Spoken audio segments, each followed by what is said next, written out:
Dobrodošli na kanal Pravoslavlje 888.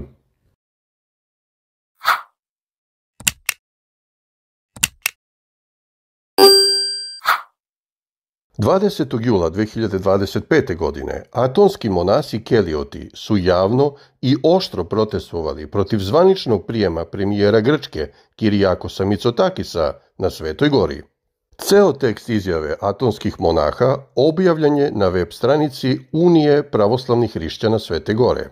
Objavljeni dokument, potpisan od atonskih otaca Keliota, sadrži fotografiju koja prikazuje igumane samo 8 od 20 manastira na Svetoj gori. Među navedenim igumanima su Jefrem Vatopetski, Natanail iz Ivirona, Tihon iz Stavronikite, Petar iz Dionisijata, Jelisej iz Simonopetra, Gavrilo iz Pantokratora, Aleksije iz Ksenofonta i Metodije iz Hilandara. Međutim, većina atonskih monaha bila je protiv prijema.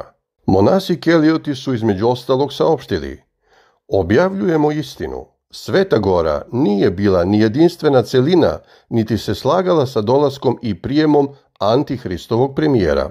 Kelioti naglašavaju da čine 2/3 ukupnog broja atonskih monaha, 1400 od 2100, i ogromna većina njih ne podržava ovaj korak. Vidimo sa gornje fotografije nepobitnog dokaza objektivne stvarnosti da je predstavljeno samo 8 manastira od 20. Monasi su citirali Sveto pismo. Čitamo u knjizi Postanja, glava 18, stih 32. I reče: zar ćeš uništiti, Gospode, ako se tamo nađe 10? I reče: neću ga uništiti zbog 10. Monasi nas podsjećaju da je u Sodomu i Gomoru bilo bar 10 pravednika, bili bi spaseni od vatrenog uništenja. Oci su izrazili nadu da će na Atosu biti više od 10 pravednika. Nadamo se da će na Svetoj gori biti mnogo puta više pravednika, rekli su. Kelioti su također podsjetili na jedan incident vezan za pad Carigrada.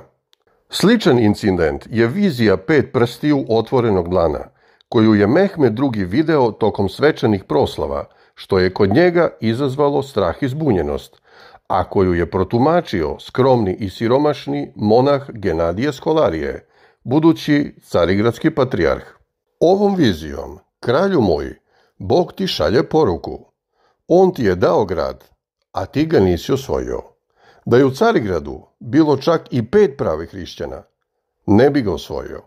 U saopštenju se također kritikuju izdajnički postupci, kako su rekli, Vaseljenske patrijaršije i drugih episkopa, pozivajući se na Kritski sabor iz 2016. godine, koji je legalizovao jeres ekumenizma.